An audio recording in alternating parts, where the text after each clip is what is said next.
So we're starting a new thing, Hakdama of Ibn Ezra. Okay, I actually, I don't know, did I actually change this or I just thought about changing it?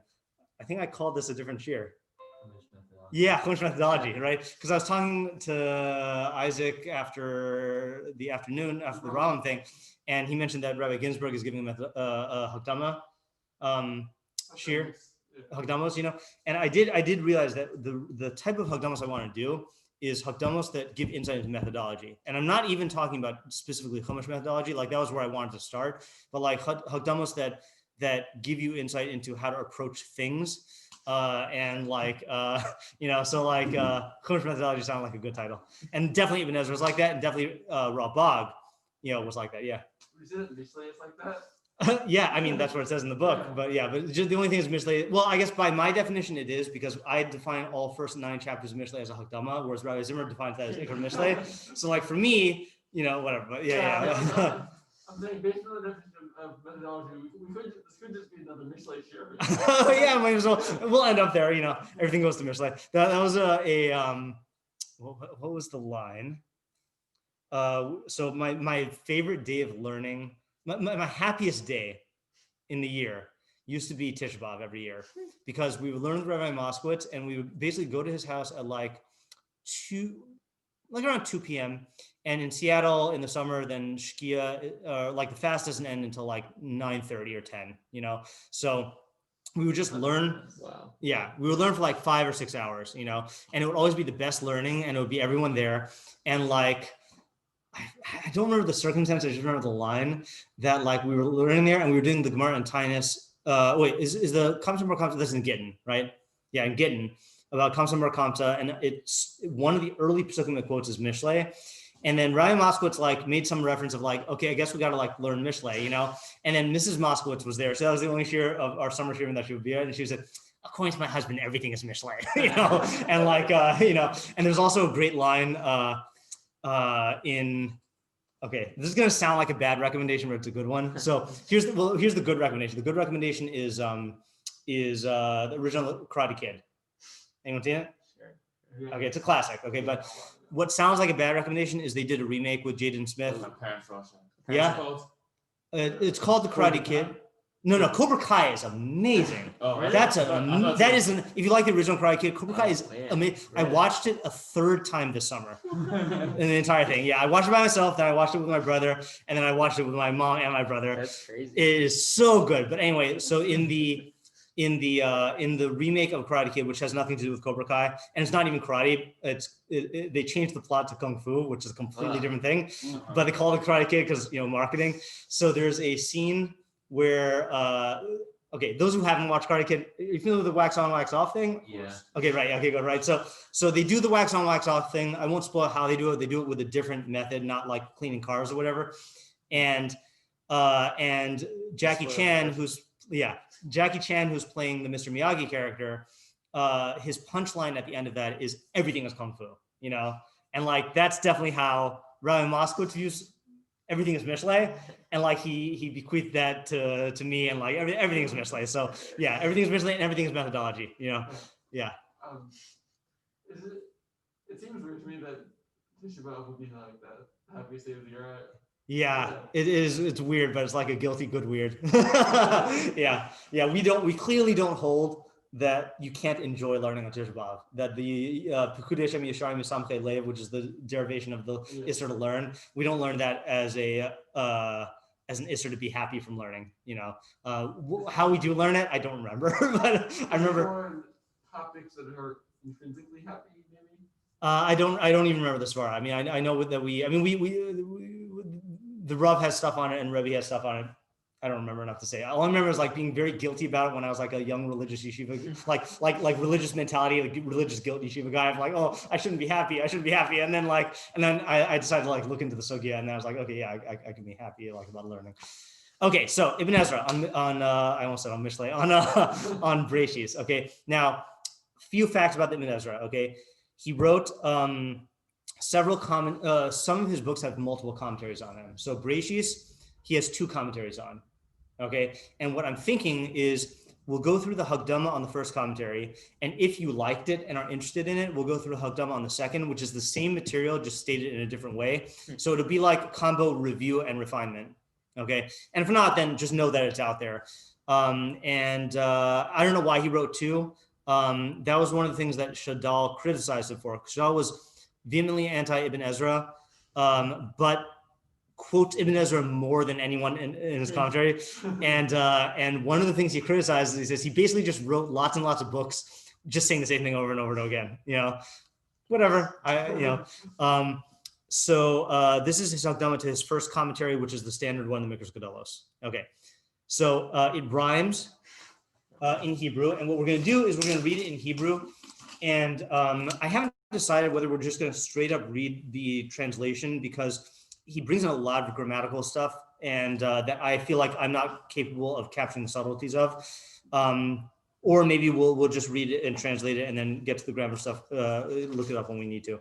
Oh, and this is the person I keep on referring to as the Ibn Ezra expert. This is Rabbi Norman Strickman, who translated all the Ibn Ezras. Oh yeah, sorry.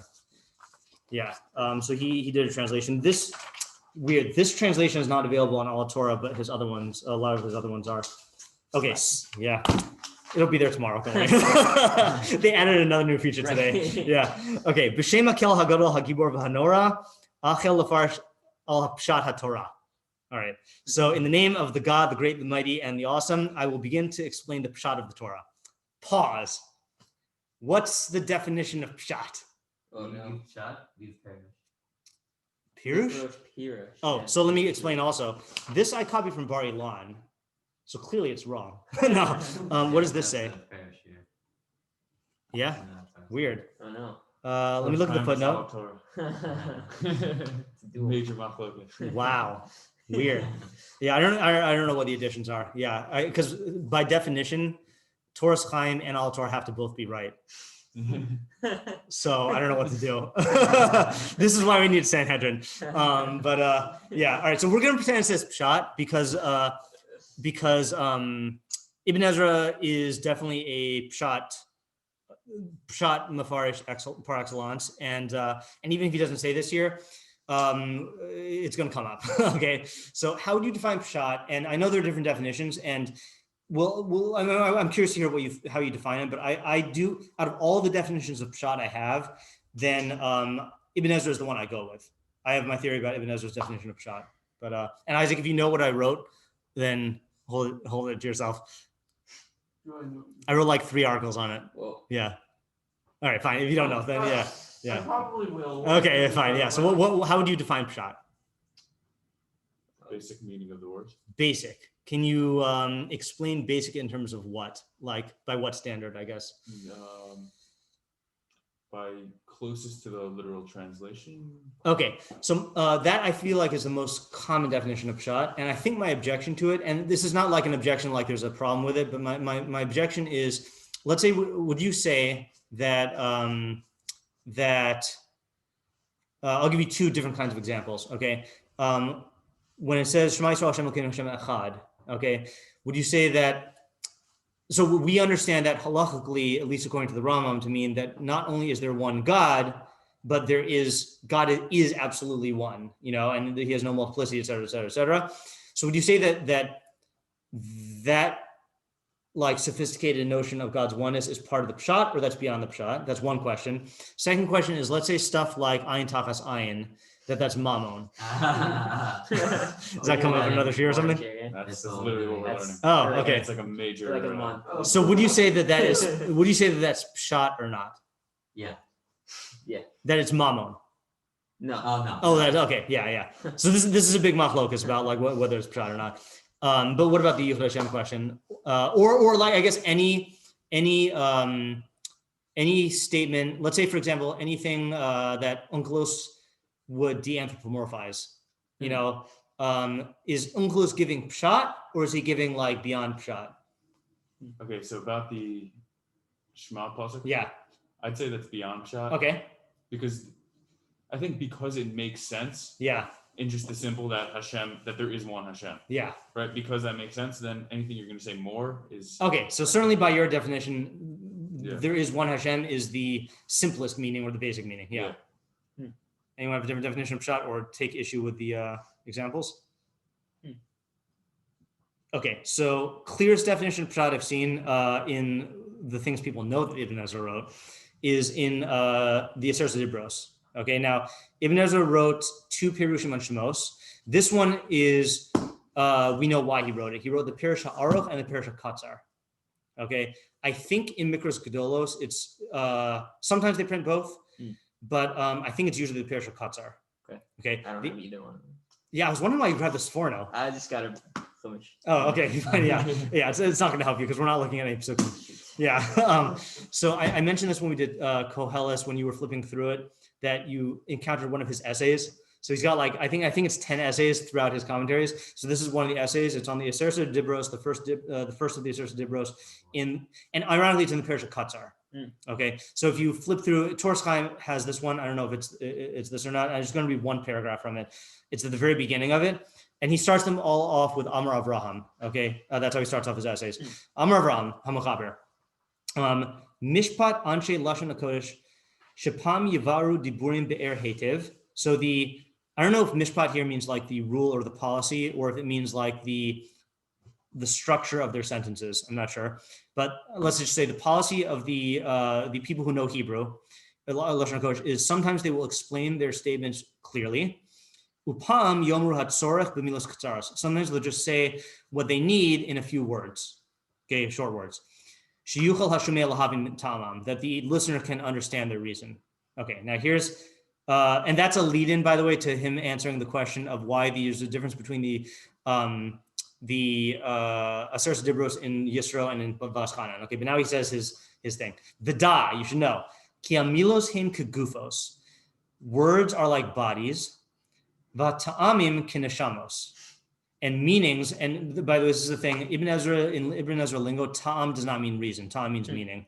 Okay, that's. Oh, I thought he meant like the truck. No. Okay. Yeah. Ibn Ezra has his little lingo also, and so ta'am means definitions, okay, or meanings. It doesn't mean that sometimes. What? It's not like strictly to Ibn Ezra.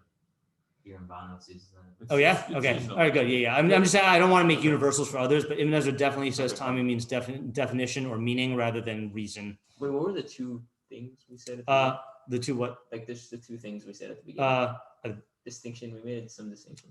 Right? Words and meanings. No, before that. Before that. About the Aseret Dibros. Oh, that Vaschanan and Yisro have different versions in the Aseret Dibros. Oh, we didn't say anything about that. Okay. I'm just saying that's like the context here. Yeah. Okay. So words are like bodies, and meanings are like souls. V'haguf leneshama kamo kli, and the body is like a vessel for the soul.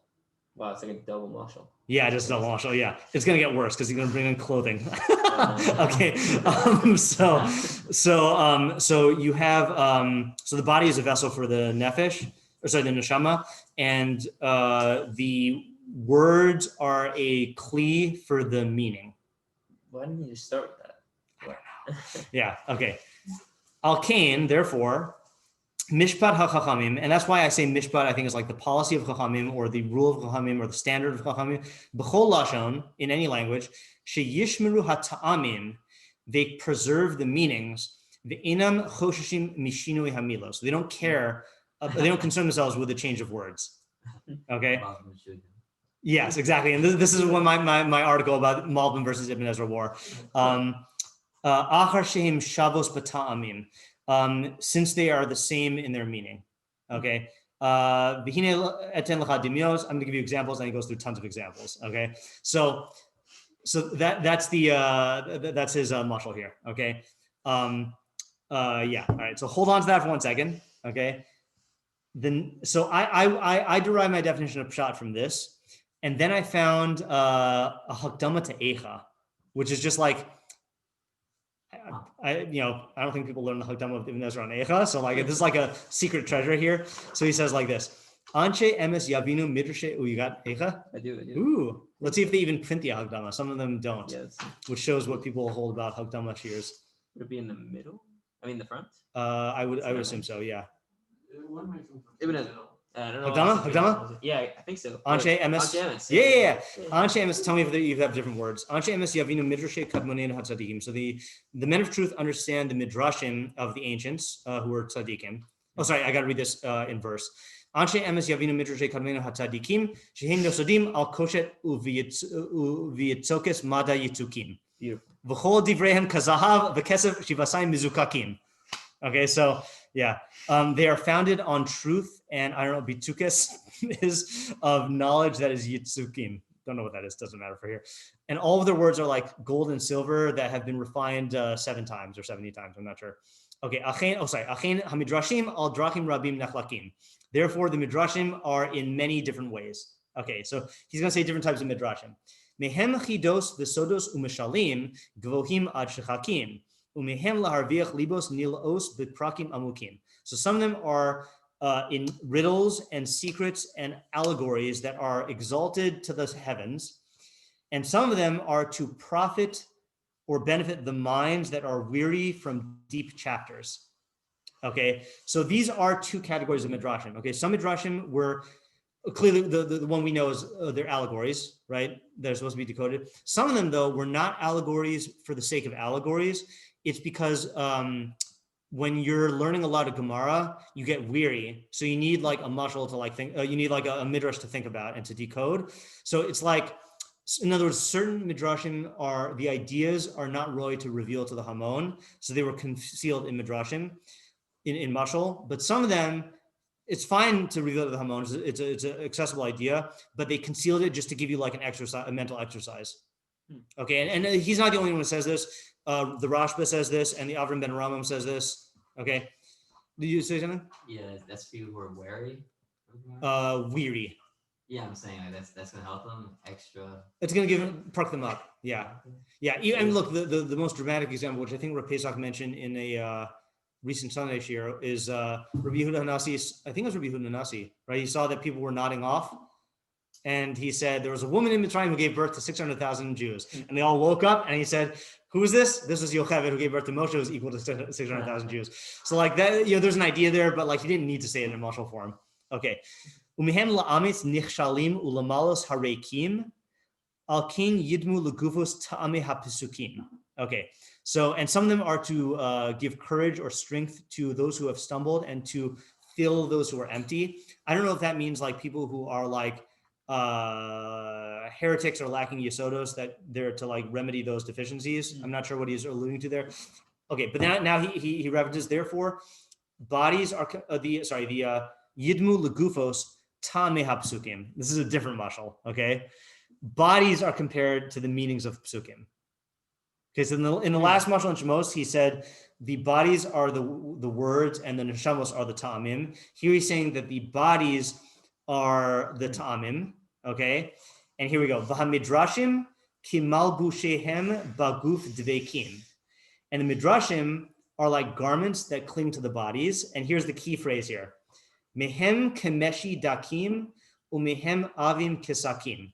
Some of them are thin like silk, and some of them are thick like sackcloth. I've heard that before. Yeah? Wrong to something? Does he? I don't know. I don't know. If you know, tell me, because I'd like to hear. V'derech Right, doesn't. V'derech hapshat hu keguf hapashut b'dvarim u'v'chukim. The derech hapshat is the simple body, the body that is simple in statements and in chukim. V'chein amru shamikra kipshuta v'hadvarim atikim. So too, it is said that the mikra is like its pshat, and the statements are transmitted. Okay, so what does that mean? What is this theory? So here's my understanding of Ibn Ezra, of all these Ibn Ezras here, or both these Ibn Ezras. So when you say words, you have an intent to convey meaning through the words. Okay, pshat is the meaning that was intended to be conveyed by the speaker. Okay, So and can you say that one more time?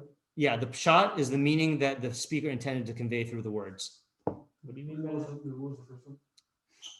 That was No, sorry, I thought you said 2 things. no. Oh, so I'm going to say one. Pshat is the meaning that the speaker intended to convey through the words, or the writer. Okay, and the drush. There are 2 types of drush. There's the silk drush and the sackcloth drush. Okay, and Rambam writes about this also. Ralbag writes about this also. In fact, I did say that. Yeah. Is it? Okay, no, he doesn't use that muscle though. Oh, okay. Yeah. I'm not aware of him using the muscle. Okay. Yeah. That's sorry. Yeah.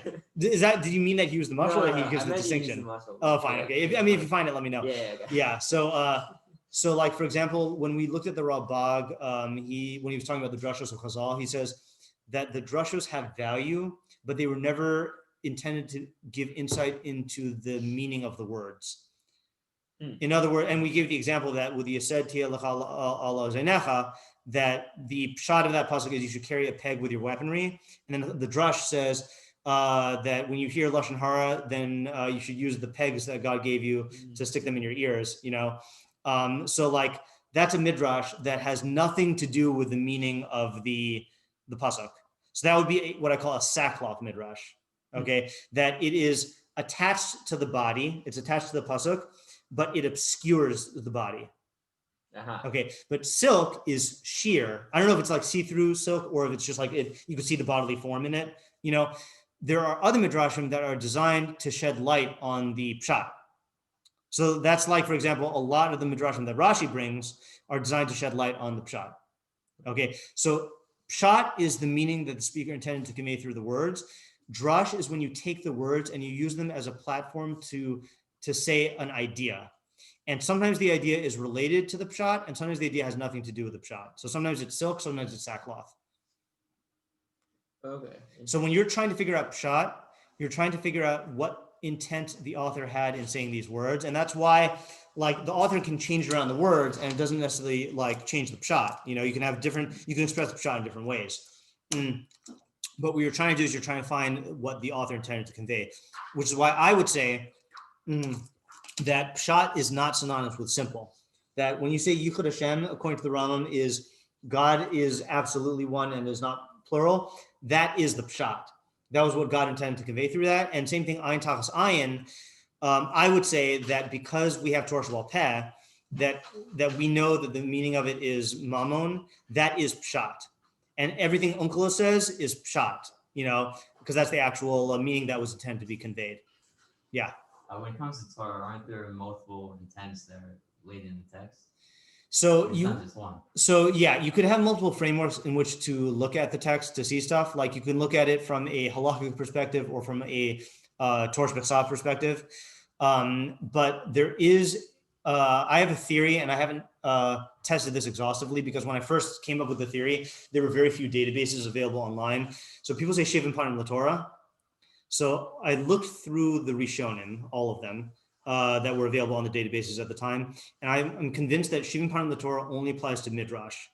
Does not apply to Pshat. Now, that doesn't mean that you can't have multiple things in the Pshat, but like this idea that there are tons of Pshat like interpretations, I don't buy that. Like, I think that there are like, you could look at the Pshat through different lenses and you'll get different interpretations. But like the idea that there are Shivim Panim, that's an idea in Midrash that you could take the words and you could expound them in many, many ways, you know? So that's how I'd answer. I would say that there is such a thing as like multiple meanings. Let's say like Mishlei is a good example, right? Shlomo intended multiple ideas to be taught through this, and God presumably also intended multiple ideas to be taught through this, and those could all fit into Pshat. But those are all pshat. Those are all Pshat. If it's the intent of the author, then it's Pshat. Yeah. And the Nigla and this are both pshat initially. Yes. Yeah, that's what I would say. They could be completely different. Yeah, they could be completely different, right? Yeah. Yeah. But if you take the words and you use the words as a platform to state some other idea that is not what you think was intended by the author, that's drush. And that could be something that, again, that sheds light on the pshat. You know, I'll give you an example, right? So the example is like the Rashi on Shemos when Moshe is born. Let me just look at it just to quote it exactly here. I forgot if I wrote this in the article, so I don't know if I'm repeating this for Isaac, but not that you've like memorized the articles, but I just know you have a good memory when you read stuff. Okay. Why you say it for word for word? All right. I really can't. Okay, so the oops, sorry, this is zoomed into. I mean, I can't because I'm too humble. Okay, so the pasuk says. Yocheved and Amram, well, it doesn't say their names, right? They had a kid.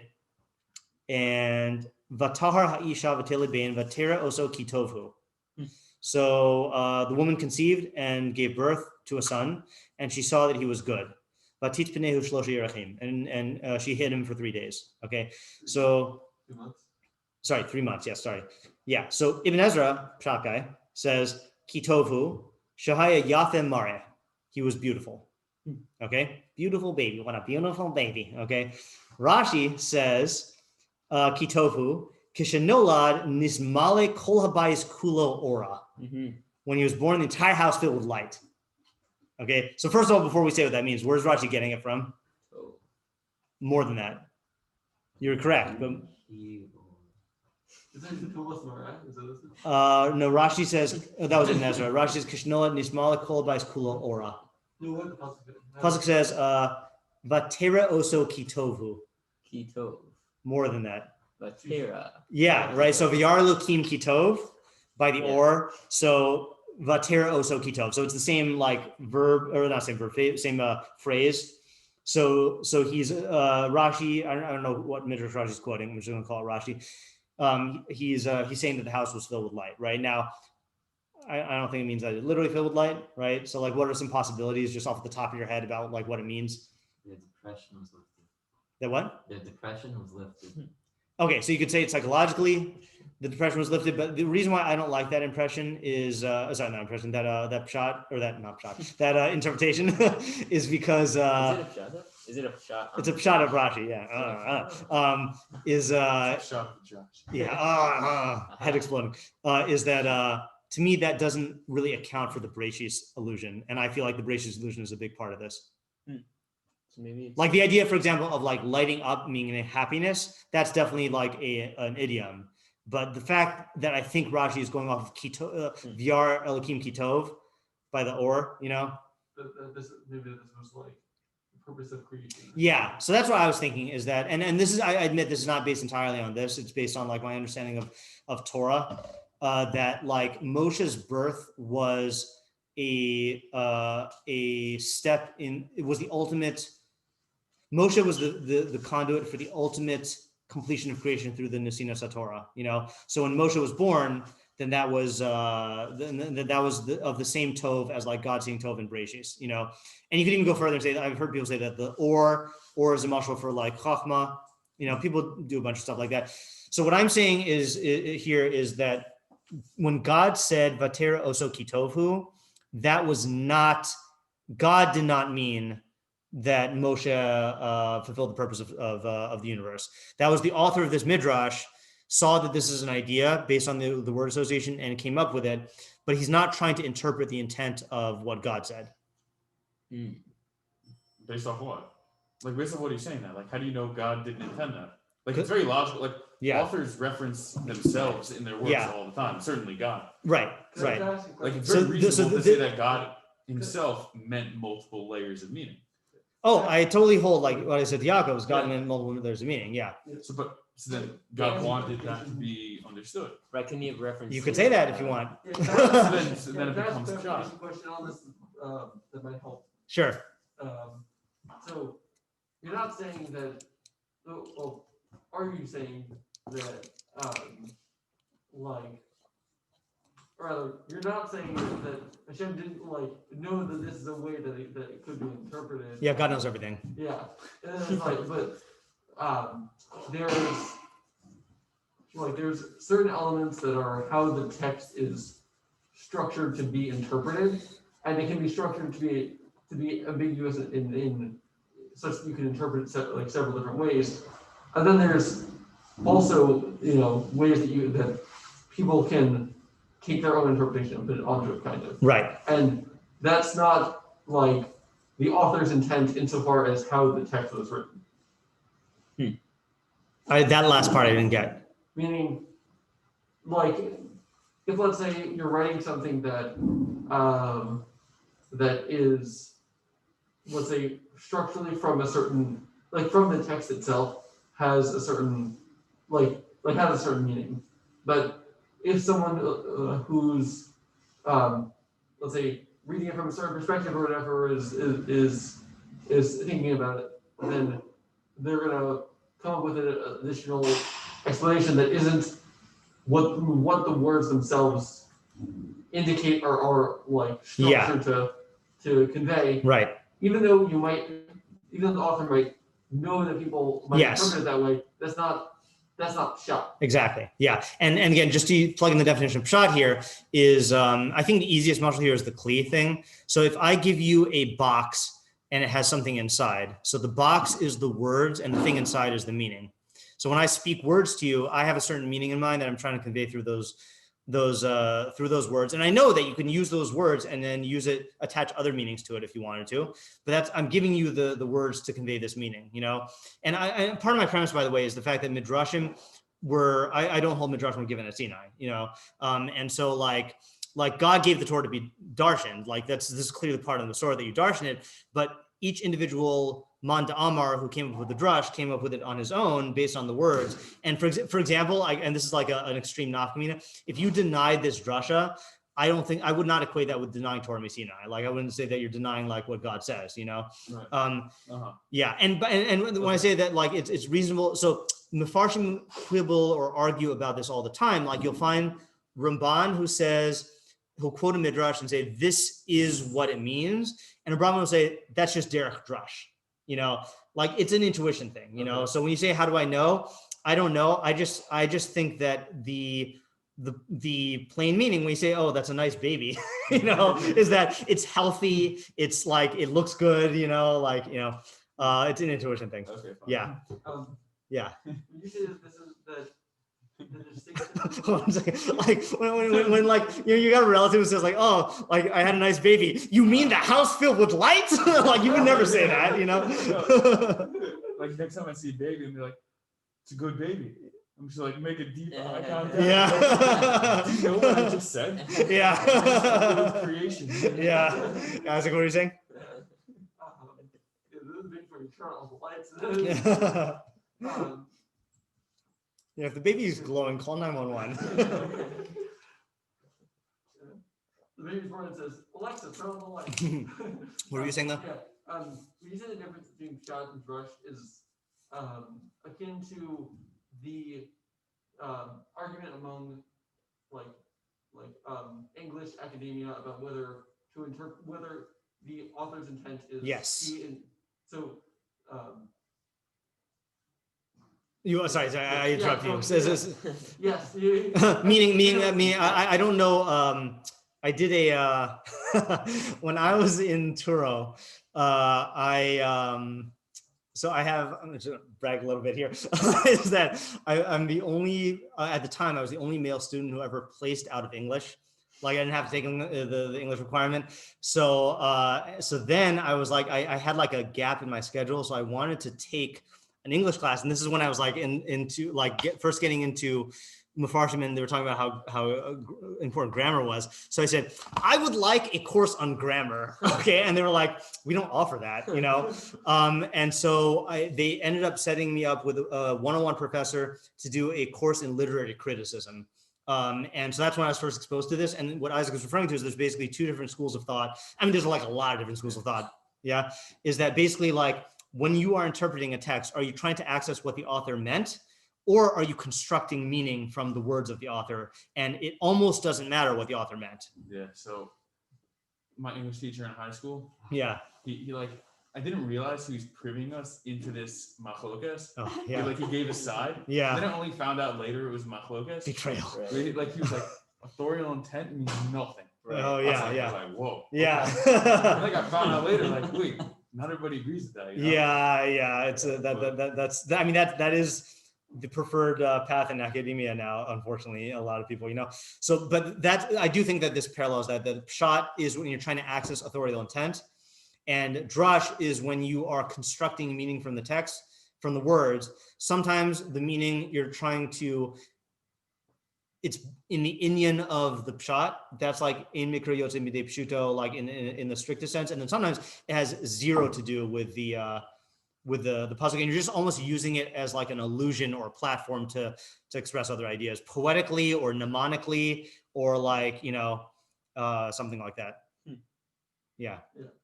And so, I didn't have a more for. Okay, no, that was good. That was a good question. Yeah, Yeah. I was just raising that as an analogy. Yeah. Is about-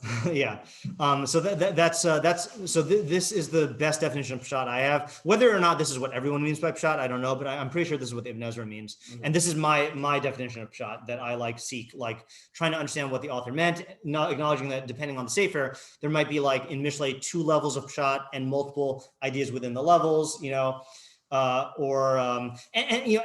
subtly it influences the way that you approach stuff. Let's say, for example, when we're learning a pasuk in Mishlei, what we're trying to do is we're assuming that Shlomo HaMelech was trying to say something definite, and we're trying to get there and sticking as close to the words as possible.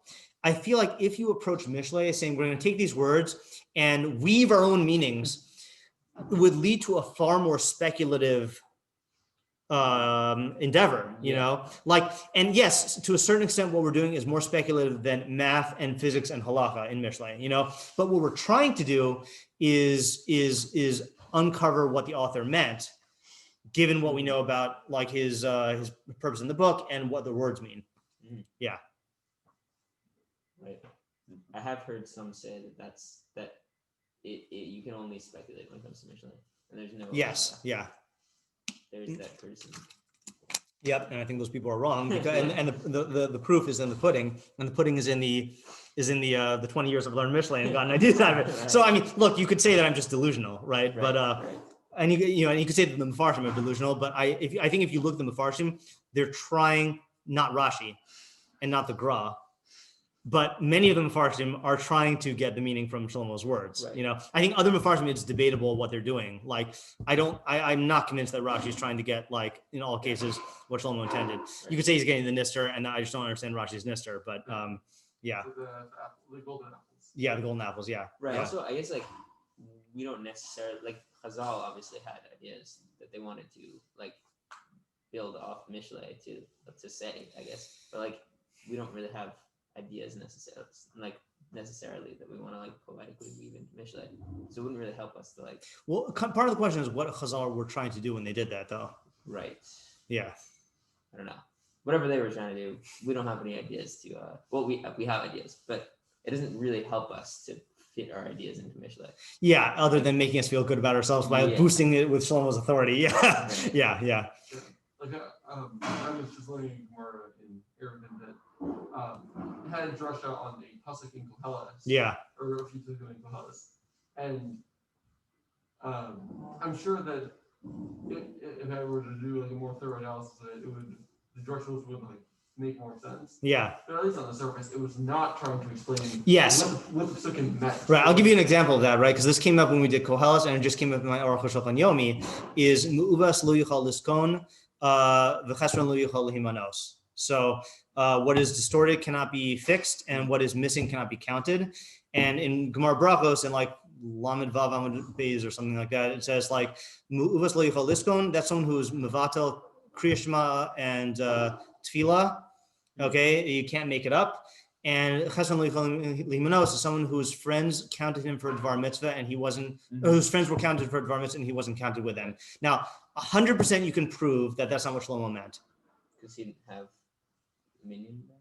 Yeah, he didn't have structured tefillah, Right. Yeah. right? So there's no concept of tashlumin and missing tefillah, So they're clearly just using it as a platform to express other ideas, Yeah. So we're not doing that. Right. Yeah. Hopefully. I hope not. Yeah. I don't know, subconsciously. Yeah. Oh yeah, it could always be that you're projecting. Yeah. Yeah. Yeah. Every time you do anything. That's all interpretation, correct? Yeah. It's just that in certain areas you're more. Like in the examples I gave, it's very unlikely for someone who's doing serious math to project their imaginations into the math.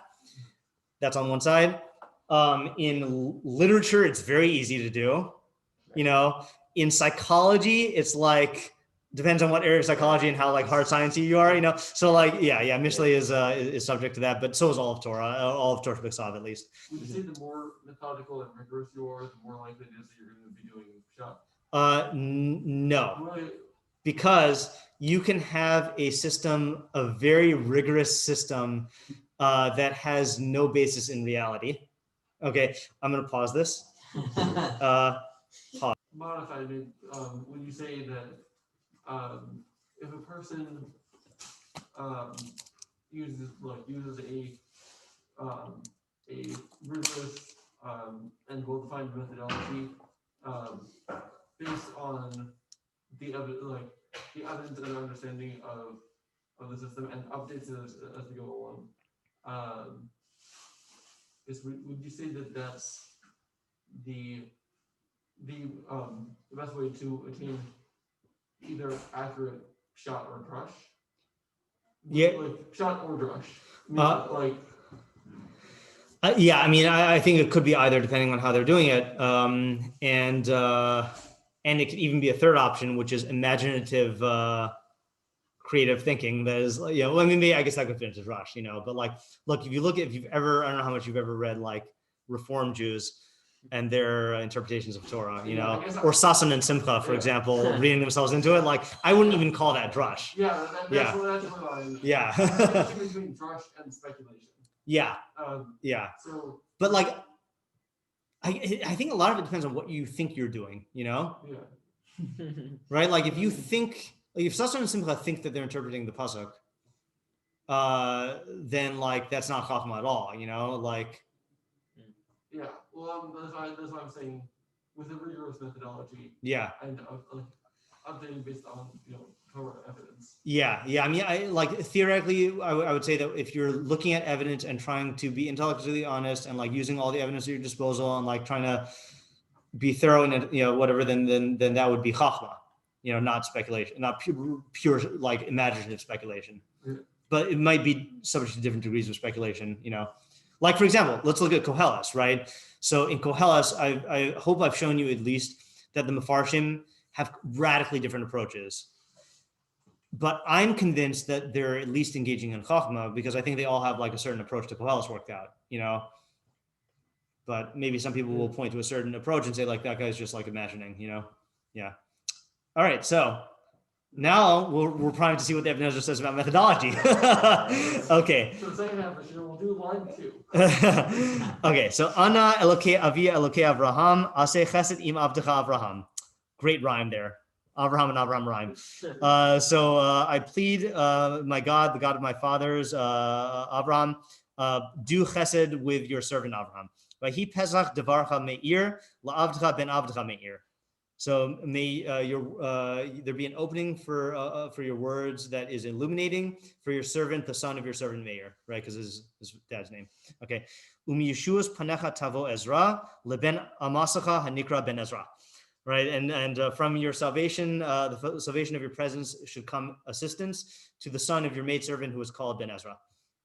Zeh sefer hayashar la'Avram hasar uva avosos hadikduk nikshar uva ene hadaas yichshar v'chol tomche meushar, tomcho meushar. So this is the book of uprightness for Abraham the Sar.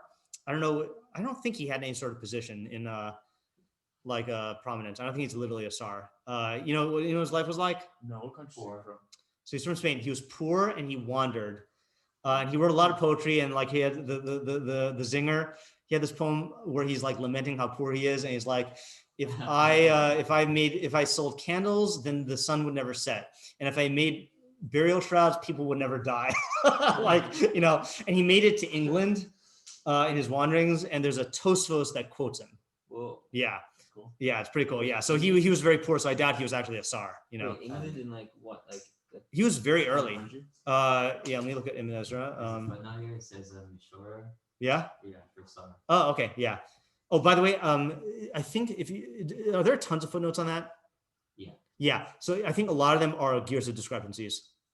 I don't know for sure. He was from 1092 to 1167. Yeah. England wasn't England just like tribes? I don't know my English history. Yeah. In Japan. It was all tribes, and then like the Bali Tosa was sitting there like, with their goblets and their tablets. Yeah. Wait, Okay. Who was mayor? Was that his father? That was his father. Yeah. But isn't he Ben Ezra then? I thought he was Ben Ezra. I don't. Maybe Ben Ezra is the family name. And last name. Let me see. Maybe Ibn his name is Ezra. Mayor Ezra. Maybe, or Ezra Mayor. Avraham ben Meir ibn Ezra. Oh, Yeah. whoa! My whole life just got shattered. Yeah. Yeah, Yeah, maybe. Yeah, I don't know. Yeah. Oh. There you go. I mean, I guess kind of like Avram ben Aram was called Avraham Maimoni, and his son was called like David Maimoni, I think. Like I don't know when last names became a thing. Whatever. I'm not bothered by it. What? That's it. Whenever they had a problem, they had to. Yeah. So this is the book of Abrenas to Avraham the Sar, or the Mashor, or Hashar. What is it? I can look at it here. Avraham the poet. So I guess, yeah. So Shar, I guess.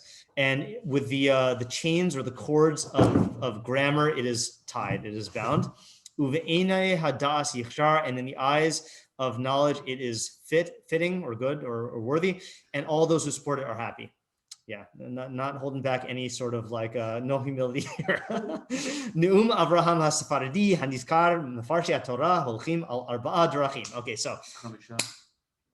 Yeah, we have yeah, so there actually are chamisha, Uh-huh. but I think according to this girsa, he's going to say that there are 4, and then his is the 5th, which is the best. So 4 bad ones maybe, or less than ideal ones. Okay, so saith Abraham the Sephardi, who was mentioned, in case you lost track from between them. Those who explain the Torah follow 4 paths. Okay, so here we go. Haderach achas arucha urchava uminafashos anshe doreno niskava. V'im ha'emes kinekuda besoch agula zos haderach bekav harachav hu achut hasoviv batchila. So he what he does is he uses this analogy of a circle, and it was so he always says. So the first path is long and wide, and from the souls of the people of our generation, it is niskava. Usually means exalted, but this says that it is beyond the interest of our time. Okay, I'm not sure. We'll have to judge what he means. And if the truth is like the point in the middle of a circle, this path is like the circumference going around. Going around, right? So this is like on the outer extremities of the truth. Okay, so he's going to describe it now. And by the way, our methodology in approaching this is going to be each derech, he's going to give the description and examples and criticisms. So what we should do is define what the derech is, understand what his criticism of it is, and like see whether we agree or not. And then, if possible, identify people nowadays who use this derech. Okay, because I think all of them are still in vogue. Okay. So he says, Uva darcho gedolim, darchu, I think, gedolim, behim chachmei hayeshivos b'malchus yishmaelim. Krav Yitzchak, shechiber shnei svarim, mibreshis ad vayichulu, v'od lo chala merov devarim. Oh, by the way, whenever he quotes examples, it's all just insults at these people, and he usually just makes fun of their names. Okay, so he says, there are, I'm going to actually switch to the English here. A number of great scholars chose this approach, namely the wise men of the academies in the Muslim countries, such as Rabbi Isaac. And then footnote says, it is not clear which Rabbi Isaac he's referring to. Some identifying with the philosopher Isaac Israeli, never heard of him. Such as Rabbi Isaac, who composed 2 books on the first chapter of Genesis from in the beginning to were finished and did not finish his commentary. So verbose was he. Okay, so lo kala merov devarim. He didn't finish it because it was too long. Now he gives examples. And in these examples, try to think, what is this derech? Okay, or emunas balei haor v'hachoshech hizkir v'hu holech b'choshech v'lo hikir. Okay, so he makes mention of the believers in a God of light and a God of darkness. Anyone know what that's an allusion to? Zoroastrianism, yeah, right. Those are Qumran scrolls, right? Had the sons of light and the sons of darkness. Yeah, it's good. Yikes. Good. Yes. Well, no, so did Rambam. Okay. You could be on the Sanhedrin. He makes mentions of the believers in the God of light and the God of darkness in his comments on the verse, let there be light. But he, Rabbi Isaac, walked in darkness without being aware of it. Okay. Yeah. So criticism there. Uvepirish totse haaretz hotzi milibo milim vaidaber al ha'etzim v'hatzmachim ketani mugdalim. So he and on in his comment on the earth brought forth grass, he brought forth words from his fancy and spoke about trees and plants both large and small. That's it. Uvefirish nafshos chayos hevi chachmos nachrios uvi misila hazos ala rav. He's going to move on now. On the other hand, on the term living creatures, he quoted foreign sciences. Rav Sadia Gaon, He's going to criticize Rhapsodio. Hagola. Yeah. Hold on a second. Oh, no, sorry. Uva Masila Hazos Allah Rhapsodio Gaon Hagola. Uva Firishihi Moros. Hichnis Deus Acheros Ladas Midos Haniskaros Al Perish Chachme Hasafiros. Similarly, in the same vein, Rav Sadi Gaon of the diaspora, commenting on the verse "Let there be lights," quoted the opinion of secular scholars and gave the dimensions of the heavenly bodies according to the astronomers. Yeah. Side note. Okay, this is not so. Sadi Gaon wrote a commentary on the Sefer HaYetzirah, which is generally regarded as a Kabbalistic book about the Spheros, because it's the earliest book that mentions the 10 Spheros. Isn't there a thing that comes from Abraham? Yeah, that's what they say, right? Yeah. But it's not likely, and even those who say that it does, it seems like it's just like they attribute it to him, okay. But Sadi Gaon treats it as a book on astronomy, so so he doesn't take the Spheros like emanations of God. Wait, hold on. The Sefer Yetzirah mentions the Spheros. Yeah, and Sadi Gaon has a commentary on it. Yeah, it's a very short Sefer apparently. I've never seen it. Sefer Yetzirah. Sefer Yetzirah. What? This is on Bereshit he's talking? I think so. When he says of Pirish, yeah. Oh, another thing also, Sadi Gaon wrote a translation of the Tanakh called the Tafsir into Arabic, which is what we use in Mishlei. And I think we have all of that. But he also wrote a long commentary and a short commentary on Chumash. And we have parts of different ones. Like, I think we have a lot on Shemos. But he wrote, I guess, long commentaries on Bereshit, and I think we don't have them unless Altar finds it next week, if possible. Gam Rav Shmuel ben Chofni Asaf Ruach bechofnav. He loves puns, right? So Rav Shmuel ben Chofni gathered wind in his chofnav, in his palms, in his hands. B'farshas vayete barov inyanav. Ki hisker kol navi bishmo v'kama pa'amim galam mimakomo v'kama to'alos yesh b'halichas haderech v'ein to'elas l'pirush hazeh ki'im orech. Right. So he says, similarly, Rav Shmuel ben Chofni gathered wind in his fists, chofnav. In his lengthy comments on "And Jacob went out from Beersheba," he there mentioned every prophet by name and how many times each one was exiled from his place. He also expounded on the value of travel. The only value of his commentary is its length. V'im vayachalom kazav pisron hachalomos v'lama yiru b'tenumos v'arote lamot achachmos chitzonos yilamdem misifrei anshe hatavunos az yisbonen barayos im hem nechonos ki agaonim bli rayos basfarim hevium v'yesh mehem shlo yedu derech chachmei kedem u'me'ayin hotzium. So that's going to be the end of his first derech. Let's just read it and then we'll define it. He says, and on the verse he dreamed. This is, I guess, Rav Shmuel ben Chofni, expostulated on dream interpretation and why people see what they see when they're asleep. If one desires to learn secular wisdom, let him learn it from the works of experts in these fields and let him examine their proofs and see if they are correct.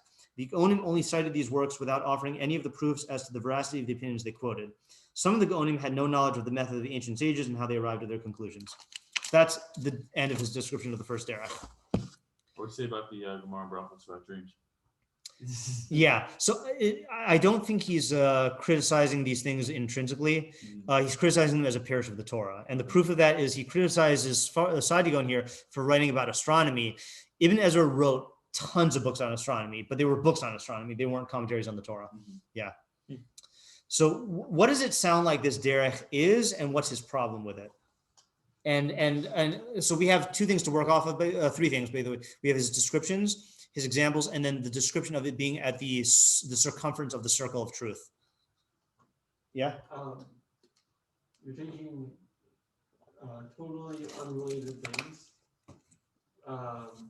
and ascribing that as the parish of the Torah when it is not even like trying to explain the words, and like it's not trying to explain the words in the majority sense even. It's just like using the Torah as like a springboard to talk about some other topic.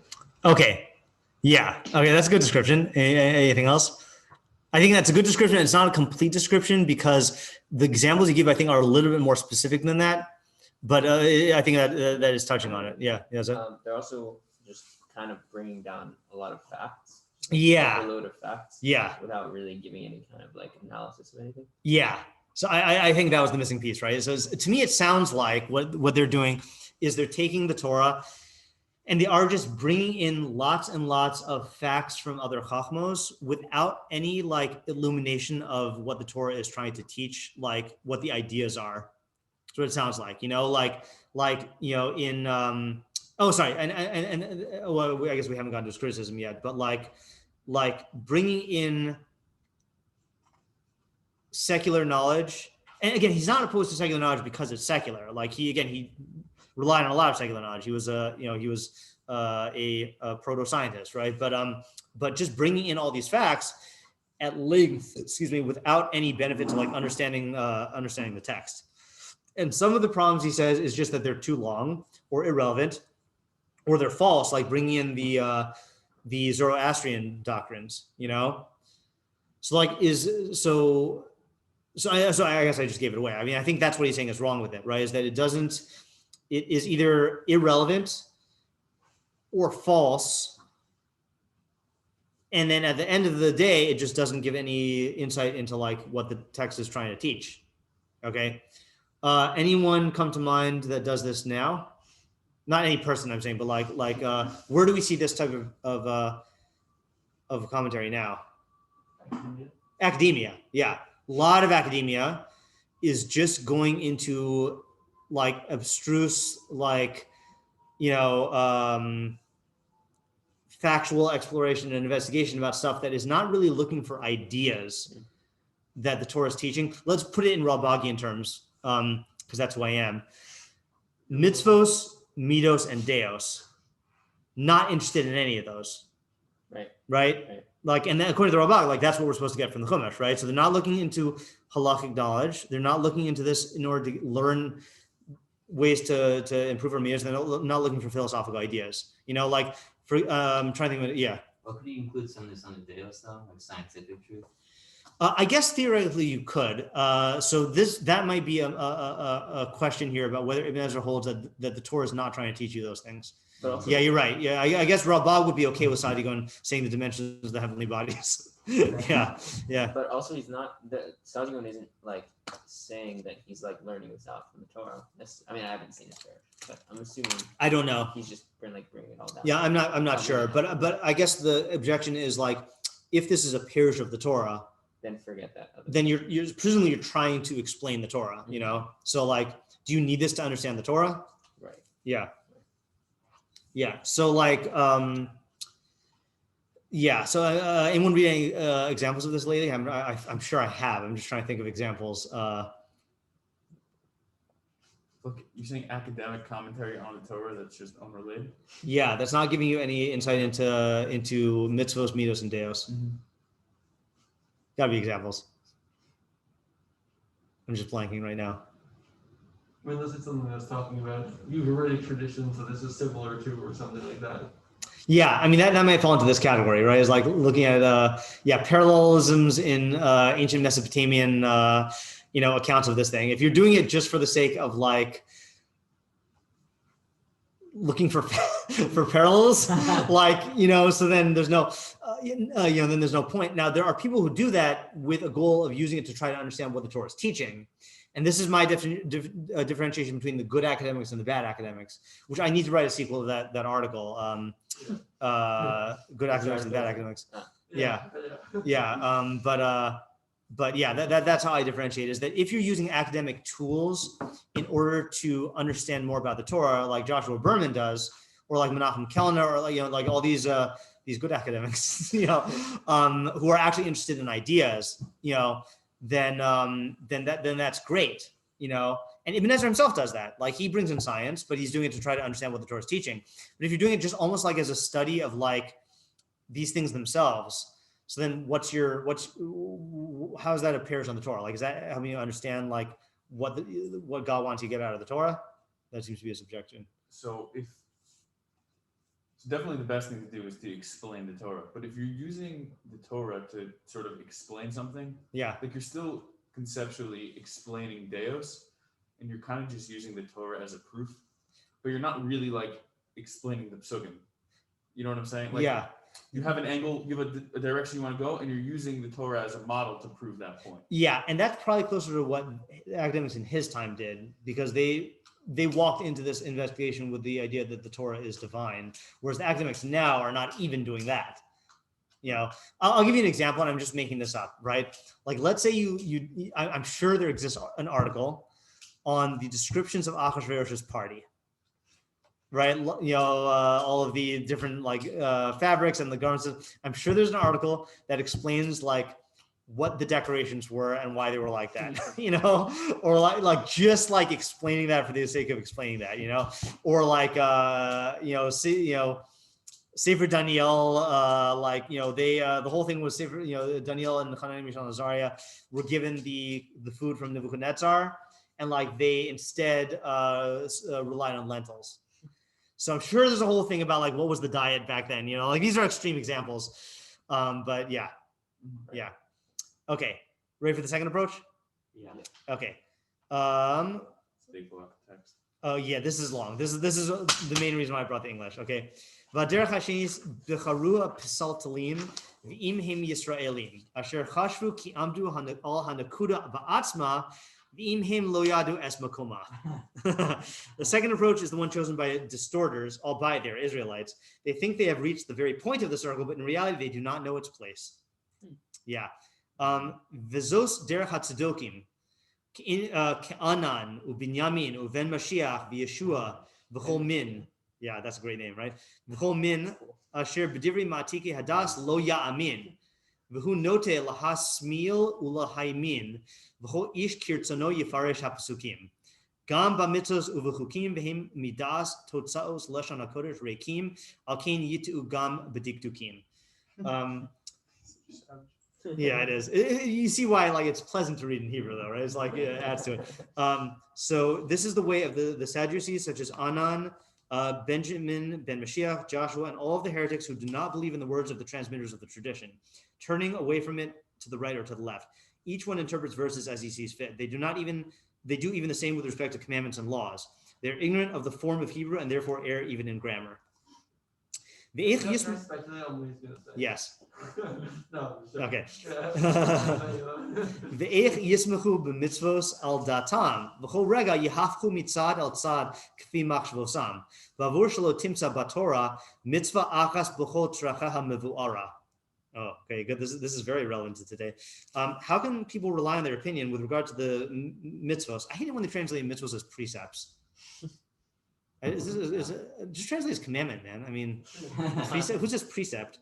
Especially because precept is in big. Precept could be like a teaching. Why would you translate it as that? I don't know. I'm going to substitute commandment here. How can people rely on their opinion with regard to the commandments when they are always changing their mind, moving from one extreme to the other? They do this because there's not a single commandment fully explained in the Torah itself. Okay, fine. So they don't have the Torah Peh. And they're inconsistent with the way that they approach the Torah Shebechsav because they're supplying all of the parish on their own, and they just make it up as they go. Okay. Va'achas mehina azkir v'hi gedola lahakir ki tachteha kares al achilas yom hakippurim v'chametz bepezach shelo asuhu tahorim ushfisas yamim shiva ukarbanos v'suka utrua k'im b'torah chukei hashanim b'forashim v'ech nechshav hachadoshim. So thankfully this footnote here says the one example, and he puts it in quotes because I think it's actually a very long-winded thing. The one example offered by Ibn Ezra is nowhere in the Torah do we find the rules governing the establishment of the years, nor how to calculate months. All of the Kiddush Chodesh and Ibur Hashanah. Okay, so he says. Okay. Someone conversant with these things will recognize its significance because it entails the penalty of kares with regard to eating on Yom Kippur, eating leaven on Pesach, and for one who is in a state of ritual purity on Pesach, not offering the Paschal lamb. It involves the 7 rest days of the festivals, the festival sacrifices, dwelling in booths, and the sounding of the shofar. Nowhere in Torah do we find clearly stated the rules governing the establishment of the years, nor how to calculate the months. These va'aniye hadas mirudim shemo samu ososam mipasuk v'hayu la'osos ulmoadim v'lo yedu ki hayu lashon rabim al hamaoros v'al kochavim. These wretched poor in learning find support in their calendric calculations in the verse, and let them be for signs and for seasons, but they don't know that let them be is in the plural and speaks about the sun, the moon, and the stars. V'haomer ki what? Therefore what? He's saying that they're not only are they just trying to extrapolate everything from that one phrase, but they are grammatically wrong. Yehim oros is in plural, and I guess their interpretation was based on the fact that it was singular. Okay. Yeah, or moadim maybe. I'm not going to care really about the details, but yeah. He says, "V'haomer ki vav u'lemoadim nosaf ki laos im moed ne'asaf yivakish adam shihe ohavo ula yamin bo." Okay, so as to the person who says that the vav of ula moadim is superfluous and that for signs is connected for seasons, let him search for a friend to tell it to. Perhaps he will believe it. Okay, you gotta love his savage. V'im matzanu shnaim u'shlosha vavim nosafim mi yodienu ki zeh havav min ha'odfim. Achar heyos vav hatam la'alafim v'im pirush aseh yareach lemoadim k'divrei elah shemosnehem moadim. V'ilu haya kasuv haisa halavana laos lemoadim u'b'chodashim mi yetin lanu os shehem moadei Hashem hamekudashim ki yesh moadim rabim b'torah v'mikra u'v'ksuvim. Okay, so going on. All right, fine. Do we need to translate this, or we got the idea? All right. If we do find 2 or 3 superfluous vavs, how do we know that this is one of them? Since we find thousands of vavs in scripture which have meaning. Furthermore, the verse "who appointedest the moon for seasons" is not in accordance with the interpretation of those whose loins totter. I've never heard that insult before. What was that in the Hebrew? Whose loins totter? Did we read that yet? Even? No. Okay.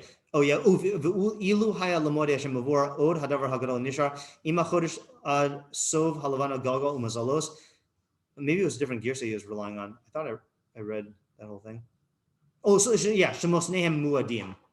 Mosnehem, they're like mosnehem, like their loins, their pants, or whatever. Yeah. Even if scripture explicitly stated, which it never does, that the moon shall be for a sign for the appointed seasons, falling in the various months, how could we determine that the Bible speaks of God's holy appointed seasons, since various types of appointed seasons are mentioned in the Pentateuch, the prophets, and holy writings? Furthermore, even if the Bible explicitly said, "Let the moon be a sign for God's holy seasons," a very important aspect of the problem remains to be solved. Does a new moon start when the moon completes circling the sphere of the zodiac, i.e. every 27 days and some limited hours, or when it completes circling the apogee of the eccentric sphere whose center is far from the center of the earth? You see why I needed English. Or when it completes circling the sphere of the dragon according to the calculation of the wise men because its epicycle turns in the opposite direction? Obviously, duh, what kind of idiots are these? On the other hand, it may be that I'm just going to skip the Hebrew here. On the other hand, it may be that the month depends on the conjunction of the sun and the moon. There are 3 such conjunctions: the mean conjunction, the true conjunction, and the conjunction contingent on the place of the beholder. I don't think this is good. You're right. We do not know which conjunction determines the new moon. Is it one or the other? As to that which they say, what you should listen to, by the way, is what is his problem? What are his problems here? Like categorically. As to that which they say that the month begins when the new moon is actually seen, they have been deceived, for their eyes have eyes but they see not. Let them show us where in the Torah and their and the testimony it is stated that the new moon is to be so determined. Similarly, they did not comment on "this is the burnt offering of every new moon throughout the months of the year," because this verse does not mention the moon. It merely says that the very sacrifices are to be offered in their proper time and day, and the Sabbath sacrifices on the Sabbath. It is also known that sometimes there are 6 hours between the birth of the new moon and the sunset. At such times, the new moon can only be seen under. You can tell this is like an astronomer, like raging. At such times, the new moon can only be seen under certain astronomical conditions. At other times, there may be a 30-hour difference between them, and the moon will not be visible even to one standing on a mountain. This is so because the path of the moon changes due to its and the sun's spheres. Its time of appearance also changes depending on the longitude and the latitude of the country from which it is observed. If it is cloudy and the new moon is not seen at the beginning of Elul or Tishrei, shall we fast for 3 days in Yom Kippur? Furthermore, who says that? Wow, this is so long. Okay, hold on. Yeah. How does the moon work? Yeah, I think. Sorry, Ibn Ezra. I think like we get the point. Let's see if he makes any other. Right, wasn't he making fun of people before for being too verbose? In their parish of the Torah, not in their refutation of the Tzedukim. Yeah, and he wrote a lot of polemic works, like refuting the Tzedukim. He wrote a book against the Christians, proving that Shabbos is not on Sunday. Well, like astronomically and like biblically and stuff. A lot of books like this. Yeah. Do we have those? Yeah, where's that book? So a good place to find them is no, Hebrewbooks.org. If you search for Ibn Ezra, I think they have a lot of them. And then there's an old website called Sfarim Online. I forgot if it's .org.com that has a bunch of old Ibn Ezra astrology books. Some of them are in English. What? That sounds like an old website. Yeah. I'm not sure. I'm just looking to see if there's any. It's just more of the same. Yeah, Jacob, you can read it on your own if you want to see his stuff. Yeah. Did you say anything else? No. It sounds like this is pivotal. People in the category of people who make mistakes about how the mood works. Yeah. So, how would you summarize the point that we've gotten from this so far? People who, who reject, people who decide to interpret the Torah in whatever way strikes their fancy. Right. And the mistake though is denying the Torah Shabbat Peh. Right. And he's proving it by saying that number one, it sounds like he's saying there are a lot of assumptions these people are making, that there could easily be other ones, right? Like who's to say it's this and not that? There are grammatical mistakes they're making in terms of the way they're reading the psukim. And then it sounds like he's saying that there are scientific mistakes, like their opinions are not even borne out by science, you know? And now that's not going to be true for all of the mitzvos, I'm sure. Like when they had, I don't know how the Tzdukim explained shechita, because that's another example of something that the halachos are not spelled out in the Torah. But like, I doubt he's going to say that that's disproven based on science, you know, or grammar even, you know, but this is what we can, you know, in the Rambam's definition of Torah Shabbat Peh, of like, God gave us the Torah and then the Perush of what to do. And we were commanded to do the Torah based on the Perush. Like these people are coming up with their own Perush, and there are infinite ways to be mafarish the mitzvos. Yes, that's not good. Yeah. Can I have a good example of this? Yeah. So this actually like shocked me the first time that I saw this, just like how blatant this fell into this error. Is people who are who identify as being religious in some way, but are strongly pro same-sex marriage. Yeah. They say that Nasa Adam B'Tzalmenu Kibusenu is, I don't even know, I'm not quite clear how, but they say like let us make man in our form and image means that that like the fact that, you know, some people are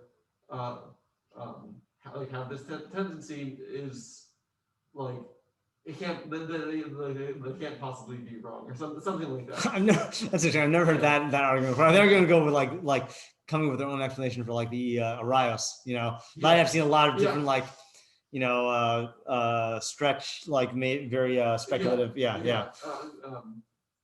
I think I saw that a lot on God's Ask Me Your Opinion. Yeah, I'm sure. Russia specifically. Yeah. What? The thing that I just said.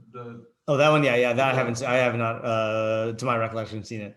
I think actually what I want to do is I think this would be a good stopping point, because the next one is a huge. Did you finish the second though? Oh, do you want to read the rest of it? I mean, no, not the moon thing, but more. It's not related. I don't think there's anything else other than different examples. It's all about this one, because he said at the beginning, I'm going to give you one example. Oh, right. And this is all one example. Oh, that's what it was. Right. Yeah. One example. Yeah. Didn't appreciate that when you first read it. Yeah. So, yeah, but he's like, I'll give you an example, and he really meant an example. Yeah. I mean, it is a big example. Yeah. So you could look at it on your own if you want. Okay, so this will stop for tonight. I want. Oh, it's not stopped yet. Bookkeeping. Yeah.